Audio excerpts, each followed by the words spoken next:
जनगणना जो हो रहा है इसका मुख्य मकसद जो है आज का डिमांड नहीं है हम लोगों का, राष्ट्रीय जनता दल का। ठीक है। ये शुरू से हम लोगों का, आज से नहीं, लगभग 12-15 वर्षों से हम लोगों का है कि जिसकी जितनी आबादी है उसके अनुसार हिस्सेदारी मिलनी चाहिए। कि जनगणना से पता चलेगा कि समाज का जो अन्य तबका है, छोटी छोटी जातियां हैं, पिछड़े वर्ग हैं, उनका क्या सामाजिक और आर्थिक स्थिति है। जब भी पिछड़ों की बात होगी, ये भाजपा हमेशा से पिछड़ा, गरीब और दलित विरोधी रहा है। ये तरह तरह का हथकंडा अपनाने का काम कर रहा है। माननीय नीतीश जी जिस तरह से उन्होंने पंचायती व्यवस्था में 50% महिलाओं को, चूंकि पूरी दुनिया की महिलाओं को शोषित माना गया है, हाँ। पूरी दुनिया की महिला को शोषित माना गया है, उनको 50% रिजर्वेशन देने का क्रांतिकारी निर्णय लिया। उसके अलावा गांव की सत्ता, जो पंचायत की सत्ता थी, हाँ। उसको अति पिछड़ों दलितों के हाथ में सौंपने का काम किया है। ये मतलब इतिहास के लिए इसको इतिहास में याद रखने वाली बात होगी। देश में सांप्रदायिकता का माहौल है, अफरा तफरी का माहौल है, अर्थव्यवस्था गिरी हुई है, हाँ। पूरा जितनी भी ये जो पब्लिक सेक्टर है सबको एक एक करके बेचा जा रहा है, जिसमें लाखों लोगों का नौकरी चला गया, नौजवानों का, और देश का हालत जो है बद से बदतर है। इस कारण इससे मुक्त कराने के लिए, सांप्रदायिक शक्तियों से देश को मुक्त कराने के लिए जो भी ये समाजवादी विचारधारा की पार्टी है उसको इकट्ठा करके और इनको मुंहतोड़ जवाब देने के लिए ये गठबंधन बना है। अब काम का आप देख लीजिए, छपरा में एक भी काम राजीव प्रताप रूढ़ी जी अगर गिनवा दे तो हम इसको मान ले। हम रूढ़ी जी के बारे में बताते हैं कि वो पहले कमिटमेंट किए थे कि हम 90 किलोमीटर का गंडक के किनारे रोड बनाएंगे और उसके दोनों तरफ टेक्सटाइल हब होगा, मोबाइल मैन्युफैक्चरिंग यूनिट बैठेगा। उसके बाद उन्होंने कमिटमेंट किया, ऐसा हास्यास्पद बात किया कि दक्षिण एशिया का सबसे बड़ा एयरपोर्ट हम छपरा में बनवाएंगे। बना खुद हवाई जहाज मंत्री रहे हैं, तो छपरा एयरपोर्ट का जो दशा है उसको देख लीजिए आप। छपरा के सांसद राजीव प्रताप रूढ़ी ने एक बार फिर से जातीय जनगणना को लेकर के बोला है कि इसमें कई त्रुटि हैं और ये काम जो है वो सही नहीं हो रहा है, और एक बार फिर से पलायन का मुद्दा उन्होंने उठाया है। उसके अलावा समाधान यात्रा पर भी कई सवाल उन्होंने उठाया। हमारे साथ प्रदीप यादव जी हैं, राष्ट्रीय जनता दल में महासचिव हैं और छपरा से इनके पिताजी सांसद रहे हैं। ये भी राजनीति में जो है छपरा में इनका एक अपना दबदबा है। प्रदीप जी, बार बार ये सवाल आपसे पूछा जा रहा है कि जातीय जनगणना आप लोग करा रहे हैं तो उसमें कई त्रुटि है, कई बातें हैं, और आप जातीय जनगणना क्यों करा रहे हैं, ये सवाल राजीव प्रताप रूढ़ी पूछ रहे हैं आपसे। देखिए, जातीय जनगणना या जब भी भाजपा का जो नेचर है, आज से नहीं शुरू से ही, जब भी कोई बात ऐसी होती है जिसमें पिछड़ों, दलितों और कमजोर वर्ग के हित की बात होगी, तो ये भाजपा का लोग जो है तरह तरह का बयानबाजी करता है लोग, और उसको अवरोध करने का कोशिश करता है। जनगणना जो हो रहा है इसका मुख्य मकसद जो है आज का डिमांड नहीं है हम लोगों का, राष्ट्रीय जनता दल का। ठीक है। ये शुरू से हम लोगों का, आज से नहीं, लगभग 12-15 वर्षों से हम लोगों का है कि जिसकी जितनी आबादी है उसके अनुसार हिस्सेदारी मिलनी चाहिए। ठीक है। ये हम लोग का बहुत पुराना डिमांड है। इसके लेकर के हम लोग लालू जी के नेतृत्व में गांधी मैदान में धरना दिए। उसके बाद हम लोग दिल्ली में उसमें हम लोग, चूंकि युवा राजद में हम राष्ट्रीय महासचिव रहे हैं, तो आज नहीं कई बार हम लोग 2012, 13, 14 और उसके पहले भी हम लोग जंतर मंतर पर कई बार माननीय आलोक मेहता जी के नेतृत्व में कभी, और हम लोग लगातार इसके लिए संघर्ष करते रहे हैं। तो जब भी इसका मेन मकसद है कि जनगणना से पता चलेगा कि समाज का जो अन्य तबका है, छोटी छोटी जातियां हैं, पिछड़े वर्ग हैं, उनका क्या सामाजिक और आर्थिक स्थिति है। तो पूछ रहे हैं पलायन किसके सेशन में हुआ, आप बताइए। पलायन तो आज का नहीं ना मैटर है, उसमें तो लगातार ये भी रहे सत्ता में कई वर्षों से। और देखिए इधर पलायन और ज्यादा हुआ था जब भाजपा की सरकार जब से बनी है, तो पलायन का तो आज का नहीं है, बहुत शुरू से है।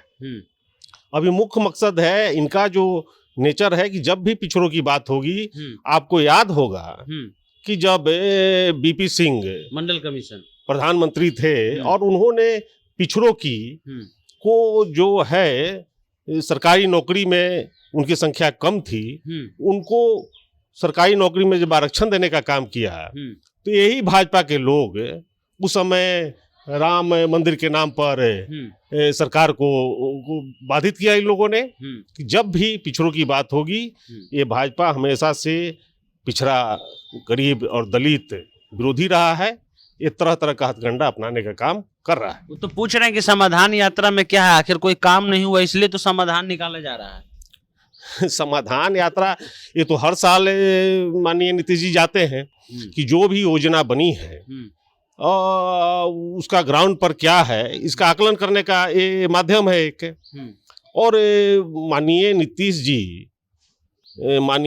जी जिस तरह से उन्होंने पंचायती व्यवस्था में 50% महिलाओं को, चूंकि पूरी दुनिया की महिलाओं को शोषित माना गया है, पूरी दुनिया की महिला को शोषित माना गया है, उनको 50% रिजर्वेशन देने का क्रांतिकारी निर्णय लिया।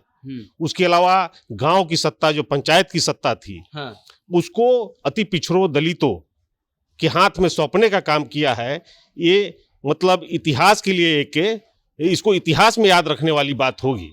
एक चीज और है कि कहा जा रहा है कि चाचा भतीजा का सरकार ज्यादा दिन चलने वाला नहीं है, दोनों में जो है रुस्सा फुस्सी हो चुका है। देखिए ये कोई छोटा मकसद से नहीं बना हुआ है, ये जो पूरा बना है व्यवस्था कि ये जो अलायंस हुआ है जनता दल यू और राजद का, चूंकि दोनों एक धारा की पार्टी है, दोनों सामाजिक न्याय और धर्मनिरपेक्षता जो देश की आत्मा है, इसको हम लोग मानते हैं कि देश की आत्मा है सामाजिक न्याय और धर्मनिरपेक्षता, इसके आधार पर इन लोगों का अलायंस हुआ है। और इसका मुख्य मकसद है देश में जो आज का माहौल है, पूरे देश में सांप्रदायिकता का माहौल है, अफरा तफरी का माहौल है, अर्थव्यवस्था गिरी हुई है, पूरा जितनी भी ये जो पब्लिक सेक्टर है सबको एक एक करके बेचा जा रहा है, जिसमें लाखों लोगों का नौकरी चला गया, नौजवानों का, और देश का हालत जो है बद से बदतर है।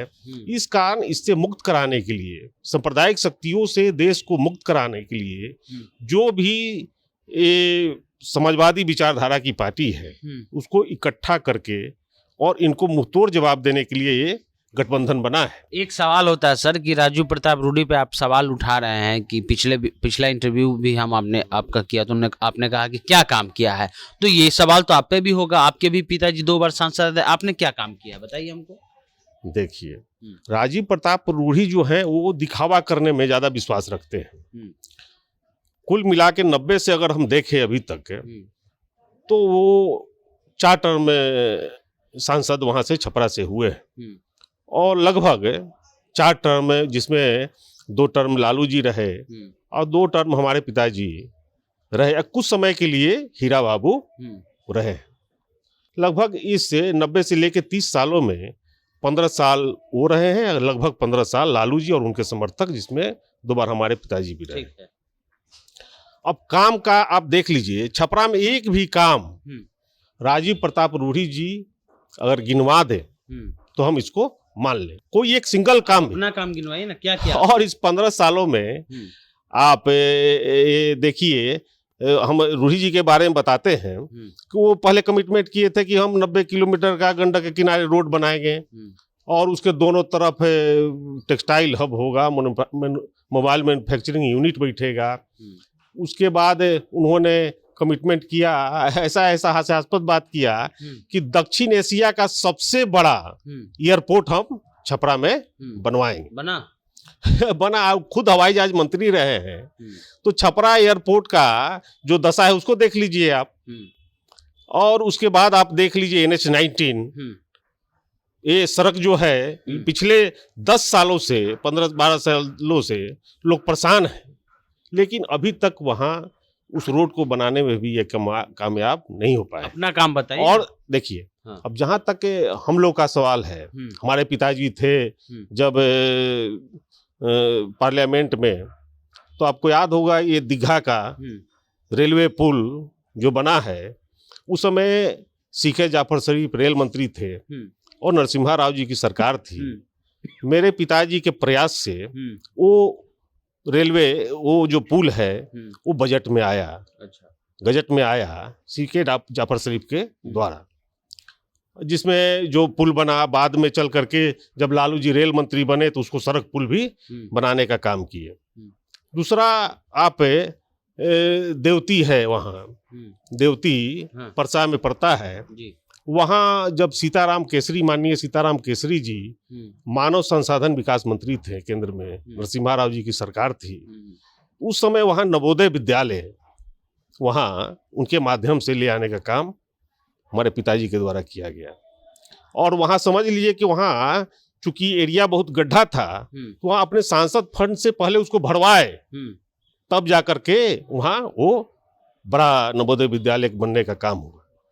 उसके अलावा इतना ही नहीं, आप जब बात छेड़ रहे हैं तो समझ लीजिए कि रेवा घाट ब्रिज, जब जगदीश टाइटलर जी केंद्र में भूतल परिवहन मंत्री थे, तो वो उनसे करवाए वहाँ रेवा घाट ब्रिज को। अच्छा।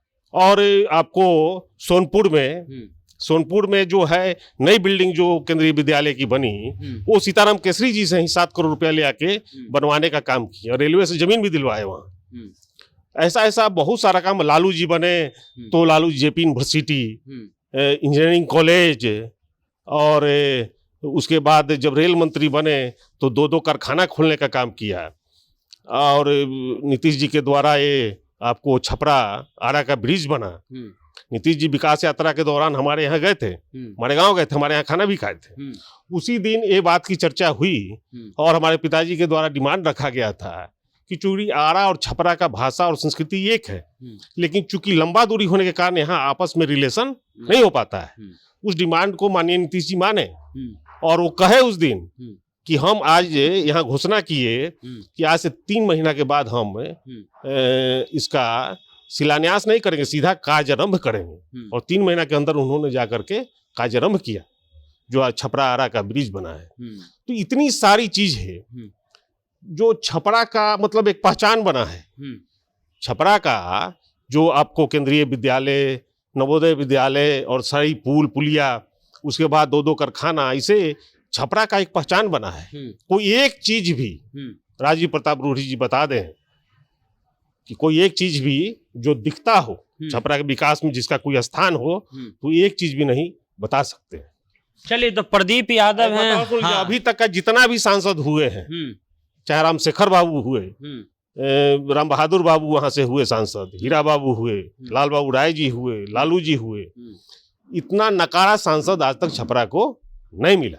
चलिए, तो छपरा की जनता का क्या राय है नीचे कमेंट बॉक्स में दीजिए। और ये जो काम है, इन्होंने तार्किकता के साथ बताया है कि उस समय मिनिस्टर कौन थे, कहां से ये लाया गया और कहां क्या काम किया गया। फिलहाल जनता जंक्शन आप देख रहे हैं।